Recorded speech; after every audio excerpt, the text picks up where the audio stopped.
Bonjour à tous. Passez une excellente journée dans la présence de Dieu.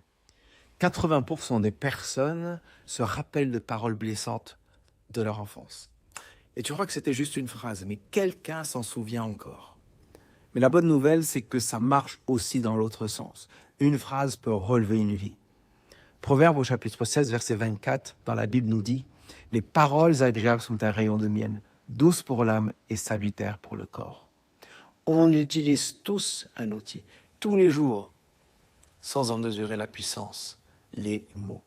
Un SMS envoyé bien trop vite, une remarque en voiture, une blague pour détendre, mais qui finit par blesser, par piquer. Une réponse sèche parce que tu es fatigué. Et la Bible nous dit ce truc très réaliste. Les mots ne font pas que sortir de ta bouche, ils entrent chez l'autre. Ils ouvrent ou ils ferment, ils consolent ou ils fragilisent. Quand Salomon écrit ce proverbe, environ 950 ans avant Jésus-Christ, il parle de la vraie vie, il parle des relations, de la famille, des décisions, du leadership. Et quand il dit rayon de miel, il faut savoir qu'à l'époque, le miel, ce n'est pas simplement un dessert. Il est précieux, il est connu pour soigner, pour redonner de l'énergie, pour aider un corps à tenir. Alors, l'image est forte. Il existe des paroles qui ne font pas que réconforter, mais qui réparent. Pas juste des compliments vides, mais des mots vrais, des mots justes.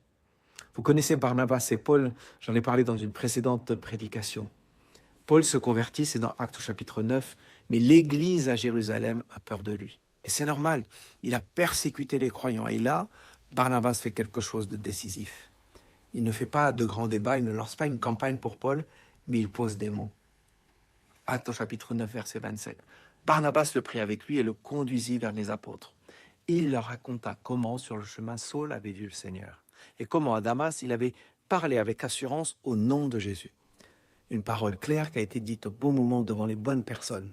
Voici cette parole de Barnabas qui permet d'ouvrir une place et derrière, l'évangile va traverser des villes, des pays, des cultures. Cette phrase a ouvert une destinée pour Paul. Et aujourd'hui, on vit dans un monde où on parle tout le temps. Je ne sais pas si vous êtes d'accord. Mais on dit peut-être de moins en moins de choses qui font du bien. Et ça laisse des traces dans les vies. Au Royaume-Uni, des études récentes alertent sur la maltraitance verbale qui toucherait une grande partie des enfants. Et elle est associée à des effets durables sur le bien-être à l'âge adulte. Et je crois que c'est pareil en France. Les mots laissent des traces.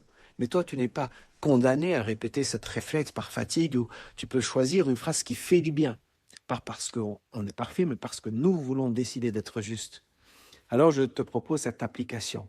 Je te donne un exercice simple, faisable. Choisis une personne, une seule, et pose-toi cette question.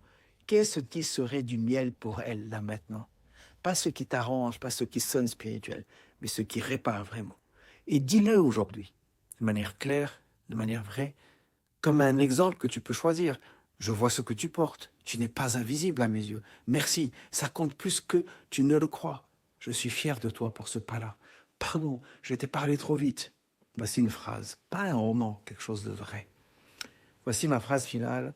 Tes mots peuvent être un poison ou du miel. Et parfois, Dieu commence à réparer quelqu'un par une phrase dans ta bouche. Une phrase vraie, même courte, peut réparer des années. À très bientôt et bonne journée à vous.